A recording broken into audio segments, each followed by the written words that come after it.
Muy bien, hermanos. Gloria al Señor por estar juntos aprendiendo, por estar juntos junto a tantos hermanos. Qué hermoso que haya anotado alrededor de 40 hermanos, más los que se van a ir agregando. Así que el Señor presentó un desafío importante a nuestra congregación. Vamos a tener en esta materia, en ética cristiana, dos libros como fundamento del estudio, como base del estudio. El primero de ellos es este, que es de curso de formación teológica evangélica.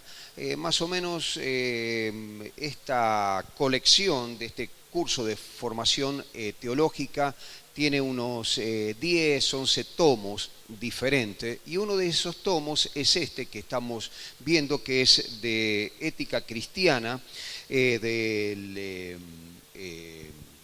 hermano Francisco Lacueva, una eminencia en la palabra de Dios, y otro que es nuestro, que es nuestro en cuanto que es argentino, el autor de Pablo Deiros, El cristiano y los problemas éticos. Estamos comenzando con este libro, así que puedo decir de que lamentablemente no es mucho el material que podemos conseguir sobre ética. He ido a las librerías de acá y cuando le pregunto, che, ¿tenés algún libro de ética cristiana? Es como si uno le habla chino, ni lo han escuchado, ni por nombre la conocen. Y los que me dicen, no, lo que pasa es que no hay prácticamente material. Uno me empezó a dar una vuelta, no, lo que pasa es que la ética es muy personal, qué sé yo, qué pavada me empezó a decir, simplemente porque creo que ni conocía de qué estaba hablando, ¿no es cierto? Bueno, pero quiero decirles, mis hermanos, que no tenemos una gran bibliografía que podemos recomendar, pero si tengo que recomendar un libro de cabecera para esto, es este, de Francisco Lacueva. Excelente. El de Deiros también muy bueno, y ya encarando directamente problemas éticos del cristiano. Hermanos, creo que uno de los problemas que tenemos y que se ve reflejado también en autores que hablan sobre este tema es que la ética entre los cristianos muchas veces ha perdido valor. Muchas veces se actúa de una forma muy similar al mundo, sin darnos cuenta que como cristianos necesitamos una ética diferente, porque nuestra ética, como vamos a ver, va a estar basada en la palabra del Señor. No está basada en las costumbres del mundo o la normativa del mundo, sino en la palabra del Señor. Como cristianos necesitamos ser personas moralmente, éticamente cristianas. El ser cristiano es una forma de vida, no una teoría. Por eso, hermanos, cuando hablamos de ética no estamos hablando de una teoría, sino estamos hablando de algo para poner en práctica. Y si algo queremos ver durante este curso es justamente eso, cómo podemos vivir de una forma más correcta como a Dios le agrada, cómo podemos testificar con nuestra vida, porque muchas veces hablamos mucho, pero nuestra vida muestra lo contrario o muestra cosas diferentes. Y lógicamente, como nuestros hechos hablan mucho más fuerte que nuestras palabras, lo que tiene más peso es nuestros hechos y no tanto lo que decimos o lo que enseñamos. Entonces, ¿qué queremos a través de este curso? Aprender algo más de lo que el Señor quiere y tiene para cada uno de nosotros, ¿sí? Quizás debamos empezar por uno, nosotros. No debemos estar pensando, bueno, acá somos 40, como no, ¿cómo puedo mejorar yo? Yo, Eduardo, ¿cómo puedo mejorar? Y que cada uno piense, ¿cómo puedo mejorar yo? Porque lo importante es mirar nuestros errores, nuestros defectos, nuestras equivocaciones y poder solucionar eso personalmente en cada una de nuestras vidas. Entonces, mis hermanos, ustedes tienen allí las primeras dos carillas, las primeras dos hojas sobre la materia, y me gustaría que ustedes la puedan ir siguiendo. Del otro lado, ustedes se habrán fijado que la hoja está en blanco, es decir, está impresa de una sola carilla, para que usted pueda tomar nota del lado de atrás, o si ha traído un cuaderno y le gusta más tomarlo allí, pero quiero decir que todos puedan tomar alguna nota en caso de desearlo. Lo que voy a pedir, hermanos, que por favor recuerden de traer un bolígrafo, porque así, si quiere tomar algo que le llama la atención o algo que usted no tiene en el apunte, lo pueda entonces hacer. Si ustedes se fijan en la hoja, el título general de esta primera parte es Noción General de la Ética, y está la definición. Ética en general es la ciencia de la conducta. Cuando estoy hablando de ética, mis hermanos, estamos hablando ni más ni menos cómo me debo conducir, cómo debo vivir, cómo debo actuar, cómo me debo mover en sociedad, donde me encuentre, sea en mi hogar, sea en mi trabajo, sea con mis amigos, sea cuando estoy haciendo compras, cómo me conduzco en esta vida que Dios me da el privilegio de vivir y en este país donde estamos viviendo. Entendemos por conducta la actitud constante, conjunto de acciones conscientes dirigidas hacia un fin. Es decir, mis hermanos, la ética no es algo simplemente circunstancial, es algo que lleva a una conducta, a una forma de vida. No es solamente que el Señor pretende de nosotros que seamos éticos en determinados momentos o bajo determinadas circunstancias, sino que seamos personas éticamente cristianas en todo momento de nuestro existir, de nuestro movernos, donde nos encontremos. Es decir, que pueda fijarme que mi ética, mi conducta, mi forma de ser es acorde a lo que Dios quiere de mí en todo momento y en todo lugar. Una ética viene a ser, pues, un código de reglas o principios morales que rigen la conducta, considerando las acciones de los seres humanos con referencia a su justicia o injusticia, a su tendencia al bien o a su tendencia al mal. Es decir, hermanos, qué bueno es saber que en todo acto tenemos que tomar resoluciones, tenemos que saber cómo actuar, qué hacer. Eso es una constante en nuestra vida, en nuestro movernos, absolutamente siempre, no solamente en casos extremos, sino en nuestro diario vivir, en nuestro diario andar. Necesitamos tomar constantemente decisiones, resoluciones en nuestra vida. ¿Cómo actúo? ¿Cómo me conduzco? ¿Cómo me muevo? Estamos de acuerdo en esto, ¿no, hermanos? Es decir, que no es algo que yo tengo que estar pensando, bueno, tengo el librito para poderme fijar. No. Tiene que ser algo que se hizo carne en mi vida. Por eso hablamos de conducta, cómo nos conducimos, cómo nos movemos en nuestro constante actuar, en nuestro constante vivir. Si usted se fija a continuación, dice, es por tanto la ética una ciencia normativa porque busca un ideal o norma según el cual se puede formular las reglas y leyes de la conducta. Así que una conducta ética viene a ser sencillamente una conducta de acuerdo con ciertas normas. Ahora, mis hermanos, qué bueno es que debemos fijar actitudes en nuestra vida. Cómo Dios quiere que nos movamos, cómo Dios quiere que seamos. Y debemos fijarle en nuestra vida. Tiene que ser un modo de vida, una conducta en nuestra vida. Nos movemos de determinada forma porque al que tratamos de agradar es a nuestro Dios. Y sabemos que cuando esto lo hacemos, hermanos, tiene un precio. Porque muchas veces no le agrada al que está al lado nuestro, no le agrada a nuestros compañeros, a nuestros amigos, a veces no le agrada a nuestra familia. A veces más de uno van a decir, pero vos sos tonto en hacer esto. Porque para el mundo muchas veces lo que hacemos es una tontera, porque actuamos correctamente.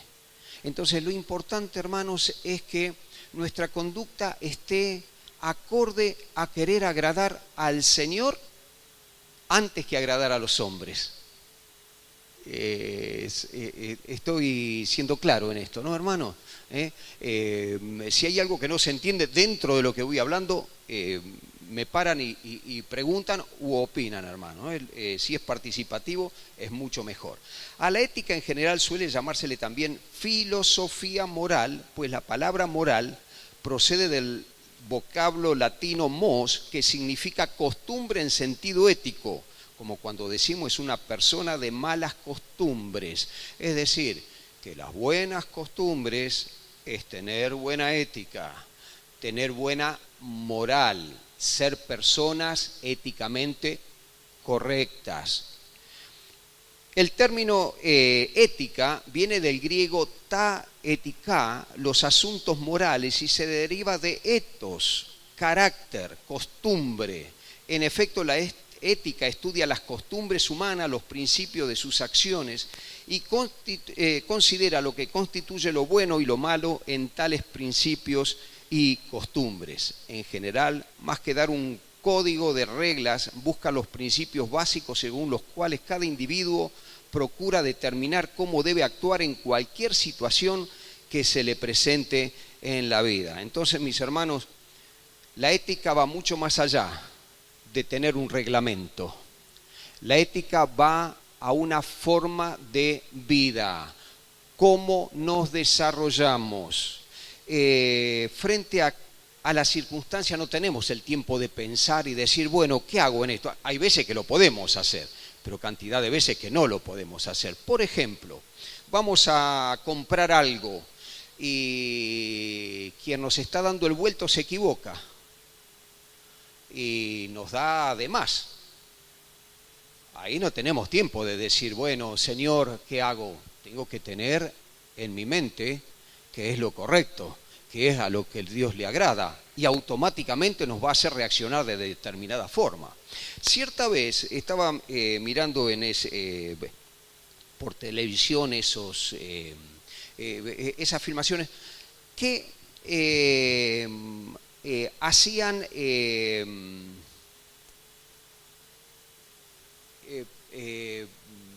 como, no era un blooper, pero un experimento social. Gracias, hermana.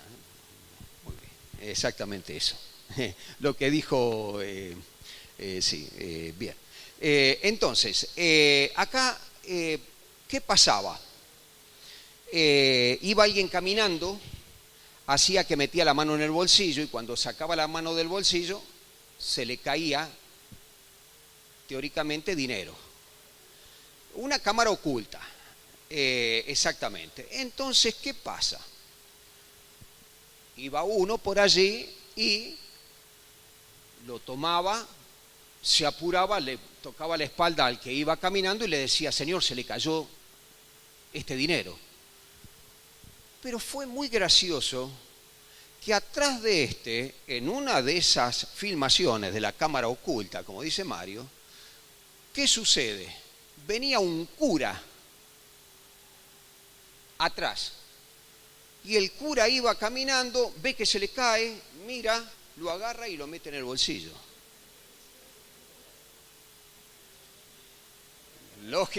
Realmente, como dice el pastor, no tiene cura ese. Ahora, lógicamente, el periodista, el que estaba haciendo la nota, lo para y le pregunta, ¿cómo usted es el que está hablando de moral y vio que a alguien se le cayó al que iba delante suyo? Y todavía se fijó y no supo qué contestar, lógicamente no tenía que contestar. Pero mis hermanos, ¿cuántas veces nuestra actitud, porque muchas veces no hay una cámara oculta, pero Dios está siempre? ¿Cuál es nuestra actitud, nuestra reacción frente a ciertas cosas? Frente a ciertas cosas que otro diría, y bueno, pero si nadie te vio.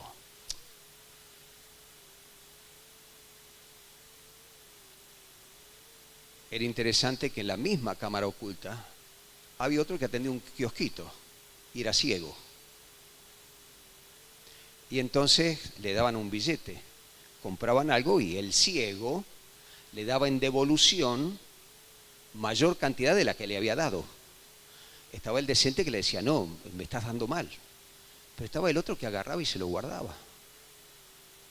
Ahora, ¿en cuál de las posiciones estaríamos nosotros en un caso así? No hablo para que me contesten acá porque todos somos ejemplo y ninguno nos quedaríamos con un centavo que no fuera nuestro. Yo eso lo sé, por eso digo que no levantemos la mano, está de más. Pero ¿cuál sería la reacción, cristianamente hablando, frente a actitudes donde no podemos decir, bueno, lo voy a poner en oración para que el Señor me conteste lo que es correcto? Tenemos que tenerlo ya hecho carne en nosotros, ya sabido.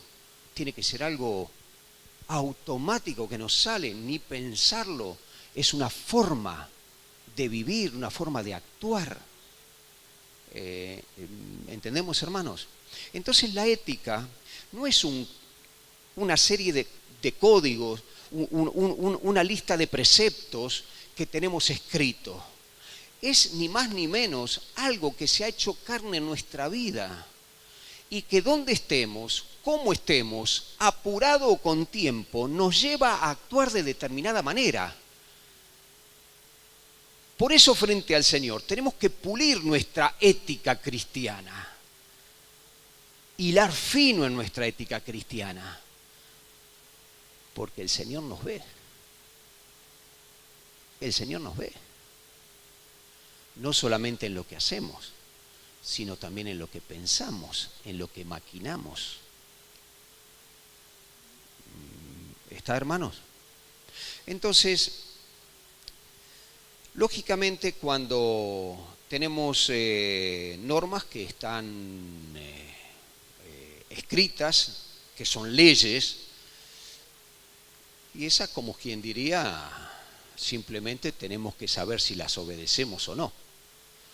Está la ley de que no se debe pasar un semáforo en rojo, no debo estacionar donde dice prohibido estacionar. Si yo estaciono o no estaciono, si paso el semáforo en rojo o no, es un problema ético de conciencia mía, pero hay algo establecido que no lo debo hacer. Pero hay cantidad de cosas que no hay algo establecido, pero como cristianos debemos dar ejemplo. Por ejemplo, estamos en un colectivo, vamos y estamos sentados y sube una señora mayor o un señor mayor, sube una embarazada. ¿Cuál es nuestra actitud? ¿Nos quedamos sentados mirando para el otro lado, nos hacemos el dormido para no dar el asiento? Ahí se ve la ética cristiana. Ahí se ve quién es auténticamente o no alguien que quiera agradar al Señor. No hay ningún lado que me diga que yo me tengo que levantar si viene un anciano o si viene una embarazada, salvo que esté sentado en los asientos que están reservados. Pero el resto de los asientos, no hay una ley que me diga que me tengo que levantar. Pero tiene que haber una ley en mi mente, grabada en mi corazón, en mi vida, que esa es la ética cristiana. ¿Vamos entendiendo esto? Salimos de un negocio, abrimos la puerta del banco, de donde sea, abrimos la puerta y viene alguien entrando. ¿Atropello y paso primero o espero esos segundos para que entre la persona y después salgo yo? No hay algo escrito que me diga que el que está entrando, si yo estoy abriendo la puerta para adentro, tengo que esperar que entre el otro. Pero hay algo que es correcto, que tiene que dominar mi vida.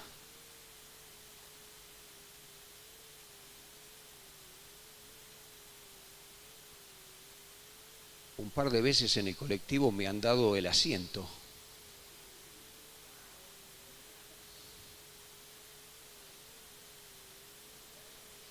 Y me ha emocionado realmente, me ha emocionado, y por el otro lado digo, pero estoy tan viejo.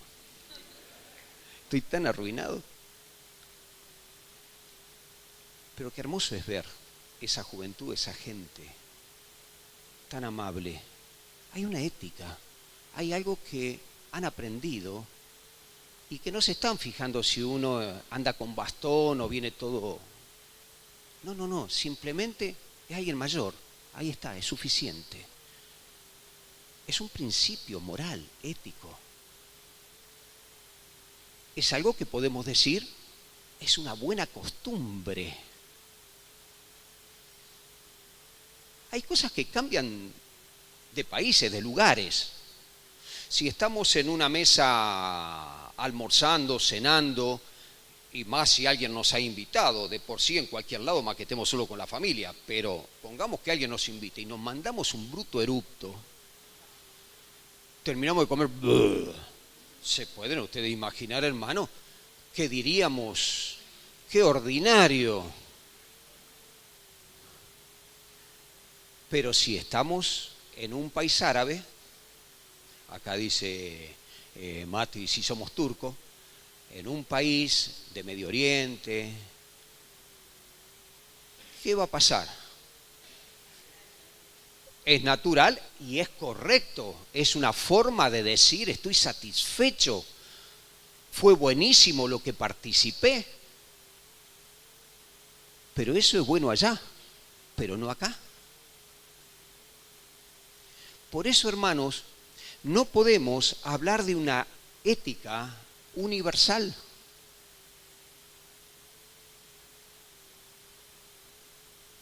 Acá veo a todas las damas con el torso cubierto. Pero si estaríamos en un país africano, en alguna tribu, en algún país, a veces de interior, no nos sorprendería que el 90% o el 100% de las hermanas estén con el torso descubierto. Pero ¿qué pasaría acá si hay? Lo primero que la llamaríamos, alguna de las hermanas la llamaría aparte y le diría, mira hermana, ¿realmente vestiste o así no entras? Directo.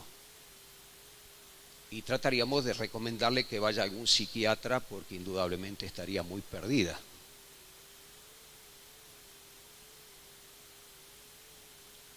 Es decir, que hay cosas que son culturales.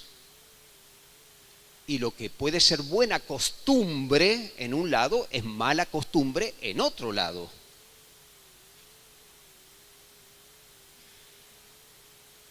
¿Vamos entendiendo, hermanos? Pero por eso cuando hablamos nosotros de ética, de moral, tenemos que ver dentro de la palabra de Dios lo que el Señor nos indica. Por eso uno de los temas que vamos, cuando avancemos un poco más a ver, es la ética teológica o la ética teocrática. Porque nuestra fe, nuestra vida, está basada en la palabra de Dios. ¿Se entiende esto, no? En segundo lugar, ¿por qué es el hombre un ser ético? ¿Por qué? A diferencia de los brutos animales, y esto de brutos animales está puesto de esta forma, porque lógicamente hay algunos que dentro del reino animal meten a todos. Entonces está muy bien que podamos diferenciar bien de quién estamos hablando, ¿no? El ser humano está a diferencia, ¿no es cierto?, de los animales. El ser humano está dotado por Dios de una mente capaz de razonar y de un albedrío responsable. El animal nace ya hecho, sigue en su conducta las leyes de la herencia y se adapta por instinto a las situaciones, mientras que el ser humano se va haciendo progresivamente, escogiendo continuamente su futuro de entre un manojo de posibilidades, a golpes de deliberación sobre los valores de los bienes a conseguir que les sirven de motivación para obrar y le empujan a una decisión en cada momento de la existencia. Yo creo, hermanos, que si pensamos un poquito en los animales, ayer justamente nos reíamos con mi esposa, veíamos a nuestro gatito. Él viene de un criadero, lo tenemos desde los 3 meses.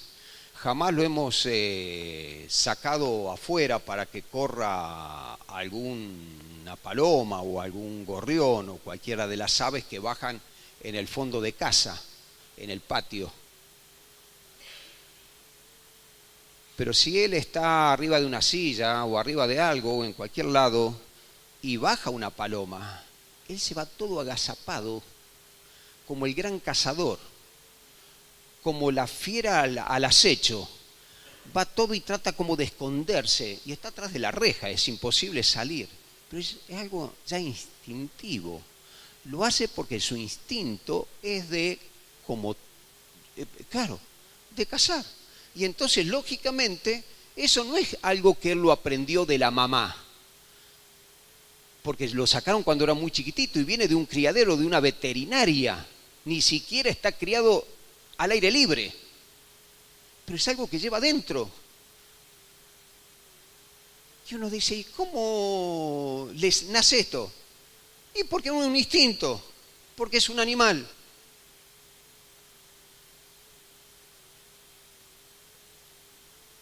Dios les puso un chip, es cierto, ni más ni menos.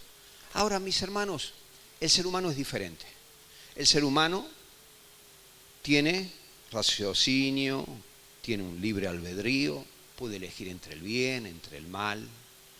Esto me gusta, esto no me gusta, esto es bueno, esto es malo. Reflexionar, pensar, razonar y actuar. ¿Sí? Entonces, qué bueno es que el ser humano puede ver lo que es lo mejor para él, lo que le conviene. Los animales no lo pueden hacer. Los animales nacen con ese instinto y van a morir con ese instinto. No tienen opción. El ser humano sí. Por eso, mis hermanos, es tan importante que nosotros pensemos y saquemos conclusiones de lo que a Dios le agrada, de lo que es bueno o no es bueno. Por eso, hermanos, como vamos a ver más detalladamente más adelante, vamos a darnos cuenta de que de acuerdo a nuestro criterio podemos estar equivocados. Por eso necesitamos un criterio superior al nuestro, y ese es el criterio de Dios.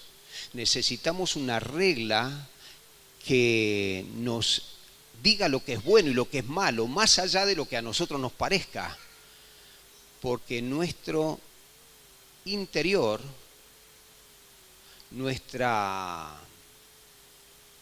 palabra difícil que encontramos en la Biblia, concupiscencia, esa tendencia a lo carnal, a hacer el mal, a hacer lo natural, está en nosotros. Entonces hay muchas cosas que a nosotros nos pueden parecer buenas, pero quizás no sean tantas.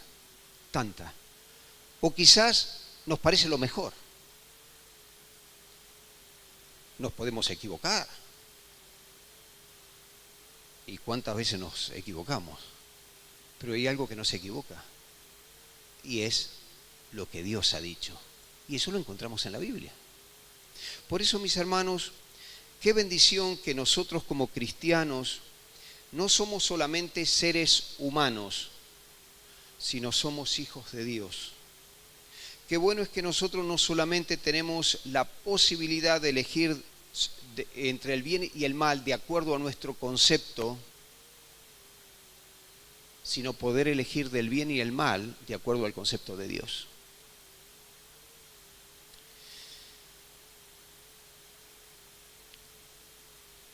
Quizás uno podría decir, estoy enganchado de la luz. Y la gente del mundo va a buscarle la vuelta. Y va a decir, bueno, pero esto es sinvergüenza, si me estafa, mirá lo que están cobrando, el kilowatt, mirá esto, mirá lo otro. Lo mismo con el cable, o con cualquier otra cosa que podemos estar haciendo. Pero nosotros hay una conducta que está por encima de lo que podemos pensar humanamente y razonar humanamente. Y es lo que a Dios le agrada. Entendemos esto. Por estar dotado de una mente capaz de razonar y de abstraer, el hombre puede prefijar un fin determinado y tratar de hallar los medios necesarios para conseguirlo. Es decir, Dios nos ha dado la posibilidad que de acuerdo a nuestras decisiones podamos conseguir aquellas cosas que nos hemos propuesto. Es decir, las cosas que nosotros decimos no quiero hacerlas, tenemos la fuerza de no hacerlas. Aquellas cosas que decimos la debo hacer, Dios nos da la fuerza, la capacidad, el poder hacerlo.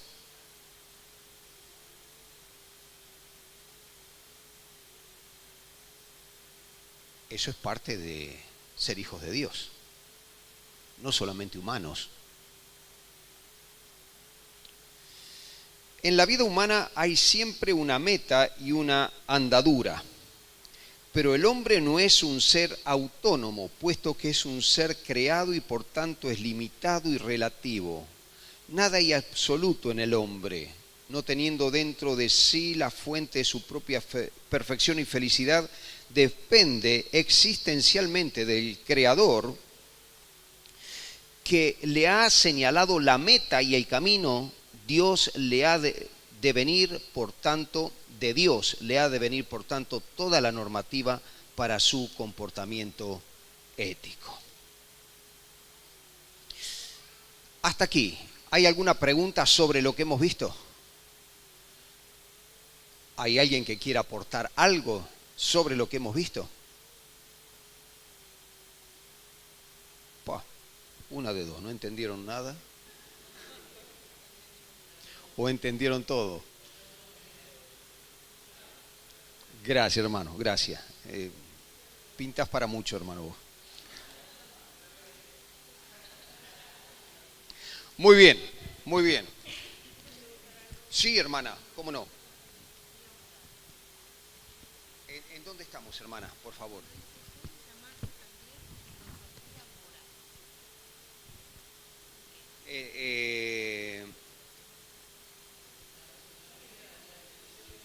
Bien. ¿Qué es filosofía?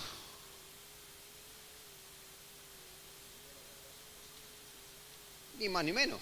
El amor a la sabiduría, el amor a la ciencia. Eso es filosofía. Exacto. Entonces, la filosofía moral es exactamente lo que estamos hablando, ¿no es cierto? El amar, la moral.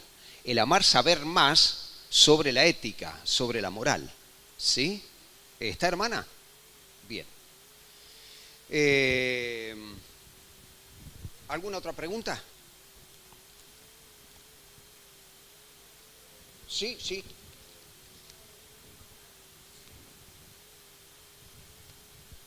Ah.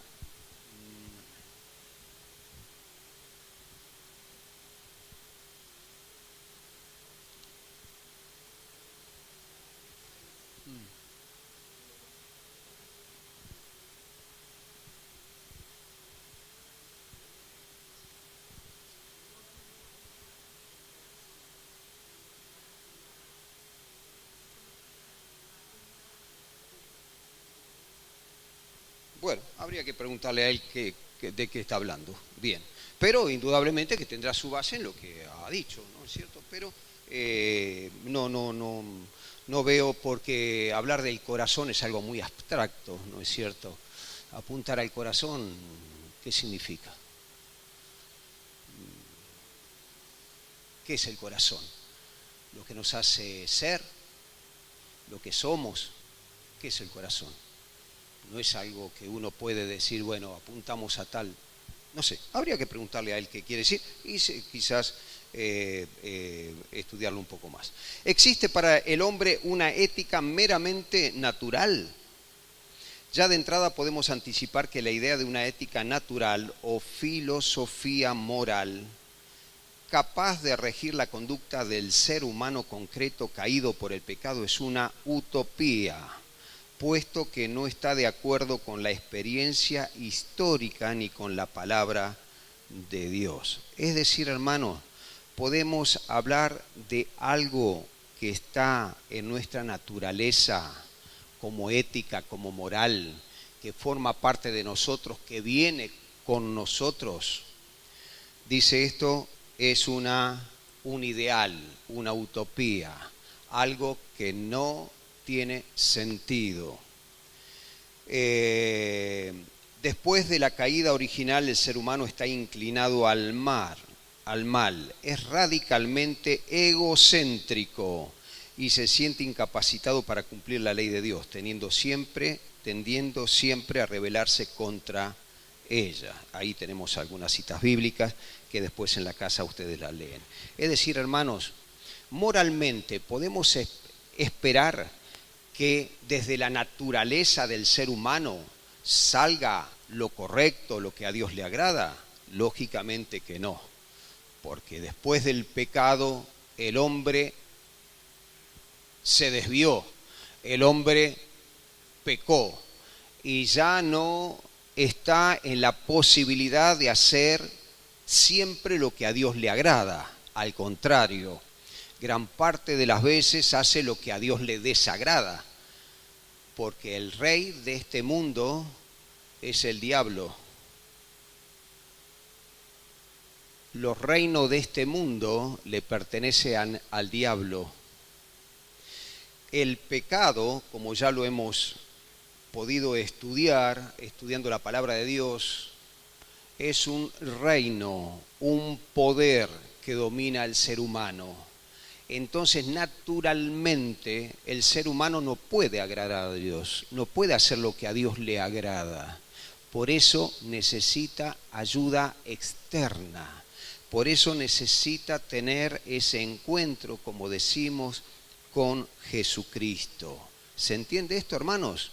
Es decir, que por naturaleza el hombre puede hacer lo éticamente correcto, lo moralmente correcto, tener costumbres acorde a lo que a Dios le agrada. No. Por culpa del pecado.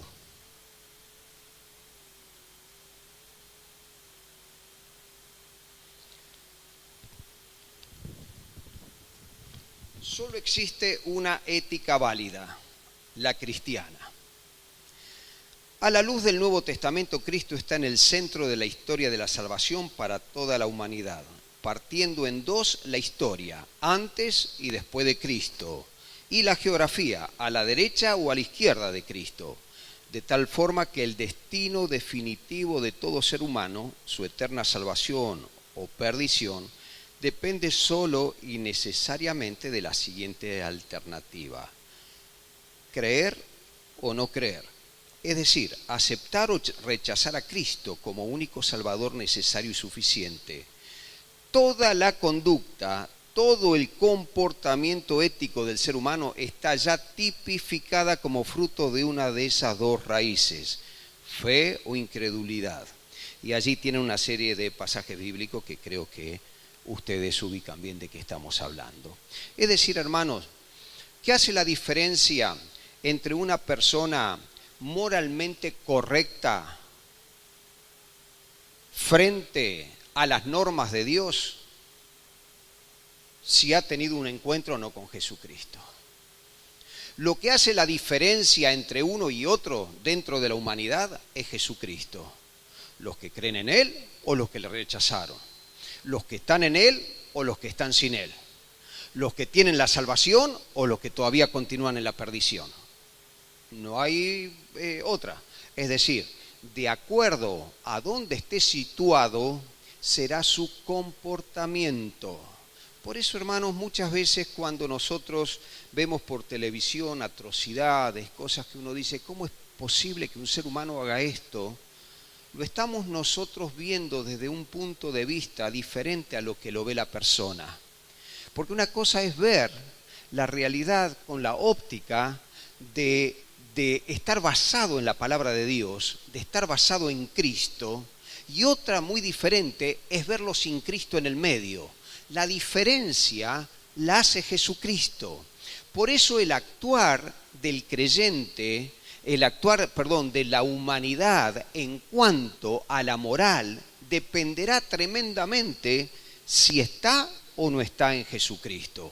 Pero cuidado, los que estamos en Cristo, ¿cuál es nuestra actitud?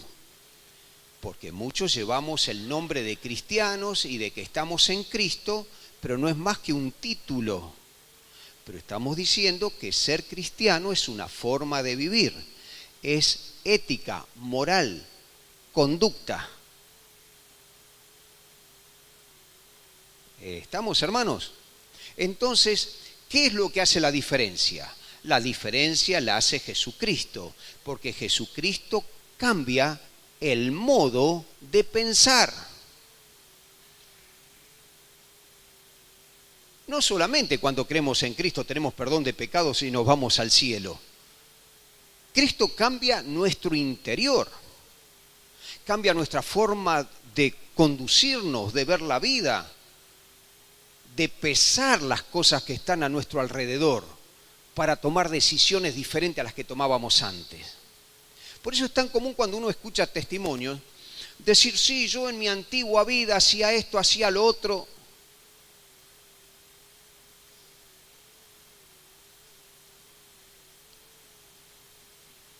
Lo que pasa es que Cristo hace nueva a las criaturas, las personas.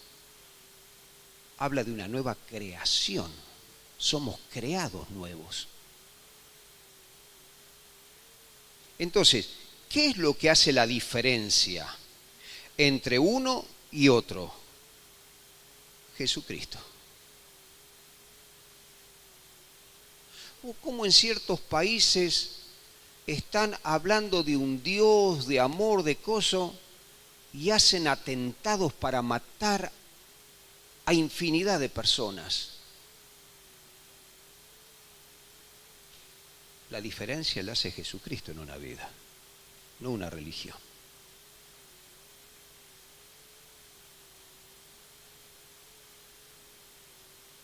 Es decir, hermanos, que cuando hablamos nosotros de que como humanos podemos decidir sobre nuestra conducta, estamos diciendo que como humanos en Cristo podemos vivir diferente a otros humanos, porque la diferencia la hace Jesucristo en nuestra vida.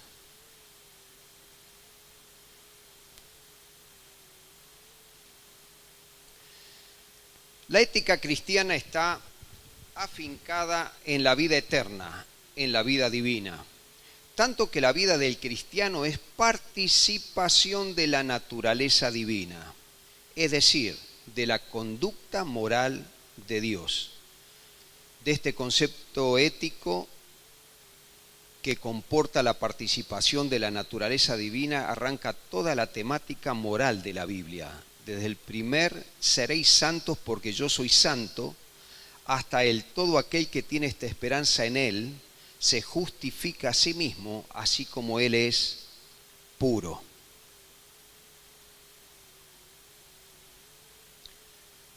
Gracias. Se purifica a sí mismo así como Él es puro, no pura. Así es como el Evangelio es verdaderamente doctrina de vida y la fe es entrega total para recibir la vida y recibirla en plenitud. Toda la revelación está orientada hacia la acción. Por eso vemos como Pablo en todas sus epístolas, detrás de la parte expositiva, siempre exhorta a la aplicación práctica de la enseñanza expuesta. Ser cristiano es ser participante de la naturaleza divina. Por eso, mis hermanos, cuando hablamos de la iglesia, hablamos de una institución, hablamos de un organismo, no de una institución. Porque hablamos del cuerpo de Cristo. Porque la persona de Jesús está actuando en nosotros, en la iglesia. Entendemos este concepto, ¿no es cierto? Que creo que es fundamental, ¿sí? Es decir, hermanos, ¿cómo sigue trabajando Cristo en este mundo? ¿Cómo sigue trabajando Jesús, el Cristo, en este mundo? ¿Cómo? A través del cuerpo, a través de nosotros. Nosotros somos el cuerpo de Cristo. Él se fue, pero nosotros quedamos. Y nosotros continuamos. Es decir, que la naturaleza divina que está en nosotros se debe manifestar en nuestra forma de ser, nuestra forma de actuar, nuestra forma de comportarnos, en nuestra conducta, en nuestra moral.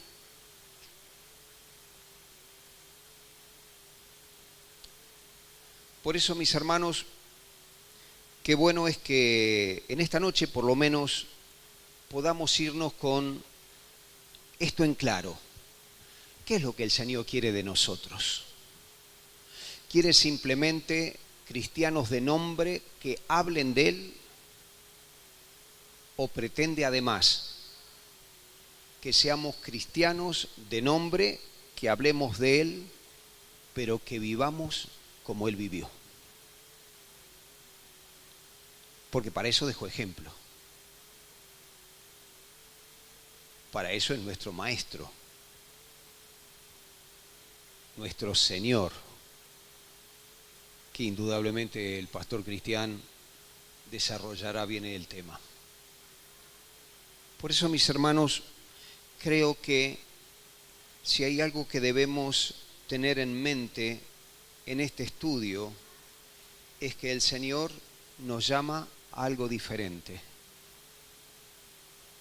Si hasta ahora hemos sido cuidadosos, creo que debemos aprender que debemos ser mucho más cuidadosos en nuestro diario vivir.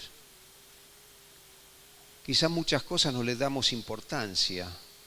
Total, ¿quién se entera? Total, ¿quién sabe? Total, esto no va a hacer nada mal a nadie. Y son sobre las cosas que tenemos que trabajar. Son las cosas que indudablemente están afectando a nuestra vida, están afectando nuestro testimonio, están afectando nuestra relación con Dios. E indudablemente están afectando nuestra conducta cristiana, nuestra ética cristiana. Por eso, mis hermanos, vamos a dejar por aquí, estamos a 6 minutos de la otra materia, así que vamos a tomarnos un par de minutos para poder estirar un poco las piernas. Y si Dios lo permite, el próximo jueves vamos a tener algo de café, té, algún par de galletitas, masitas para poder estar participando, ¿no? Y tomarnos esos 5 minutos. No obstante, yo sé que algunos vienen del trabajo, pueden traerse si quieren un sándwich, no traer canelones ni ravioles, ¿no? Pero pueden traerse un sándwich, un alfajor, lo que usted quiera. No hay ningún problema que esté comiendo durante el tiempo del instituto. Quieren tomar mate, quieren tomar una gaseosa, no hay ningún problema que lo puedan hacer durante la clase. Eso lo que usted traiga.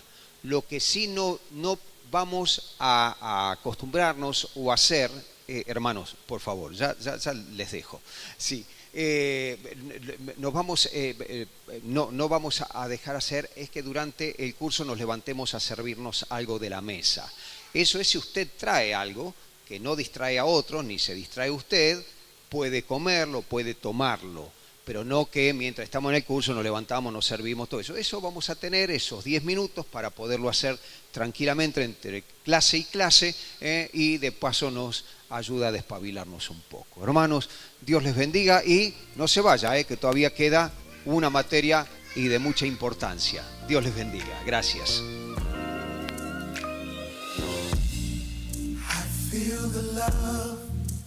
Of the Savior in this place.